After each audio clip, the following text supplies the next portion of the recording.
सर्वसामान्यांच्या हक्काचा आवाज जागर जनस्थान।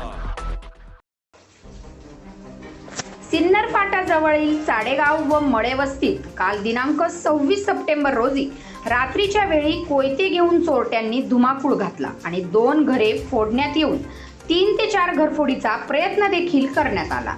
सदरचा सर्व प्रकार सीसीटीव्ही कॅमेऱ्यात कैद झाला असून आज दिनांक 27 सप्टेंबर रोजी दुपारी 3 वाजता चाडेगाव येथील स्थानिक नागरिकांनी दिलेल्या माहितीनुसार पोलीस प्रशासन नाशिकमध्ये होणाऱ्या नाशिक सत्र न्यायालयाच्या उद्घाटनास बंदोबस्त असल्याने एवढा गंभीर प्रकार होऊन देखील सदर ठिकाणी कोणतीही अधिकारी चौकशीसाठी सुद्धा आलेले नाही।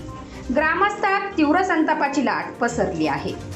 सिन्नर फाट्यापासून तंत्रनिकेतन महाविद्यालय जवळ असलेल्या चाडेगावात रात्रीच्या वेळी हातात कोयते घेतलेले 5 ते 6 चोरटे फिरताना सीसीटीव्ही मध्ये स्पष्टपणे दिसून आले आहे।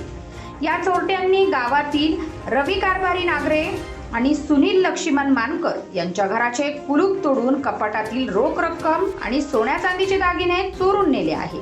त्यानंतर प्रवीण नागरे यांच्या फार्म हाऊसचे 3 दरवाजे उघडण्याचाही प्रयत्न केला।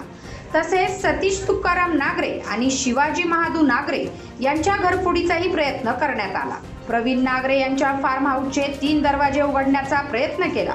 तसेच सतीश तुकाराम नागरे आणि शिवाजी महादू नागरे यांच्या घरफोडीचाही प्रयत्न करण्यात आला। दरम्यान यापूर्वीही 2 महिन्यांपूर्वी प्रवीण नागरे, विठ्ठल मानकर, नामदेव मानकर यांचे मोटर पंप चोरीस गेले होते। तर 15 दिवसापूर्वी शरद नागरे, संपत नागरे, अरुण आव्हाड आणि हरी मानकर यांच्या मोटर पंपाचीही चोरी झाली होती। मात्र नाशिक रोड पोलीस ठाण्यात तक्रार दिल्यानंतरही कोणतीही फिर्याद नोंदवली गेली नसल्याचा आरोप ग्रामस्थांनी केला आहे।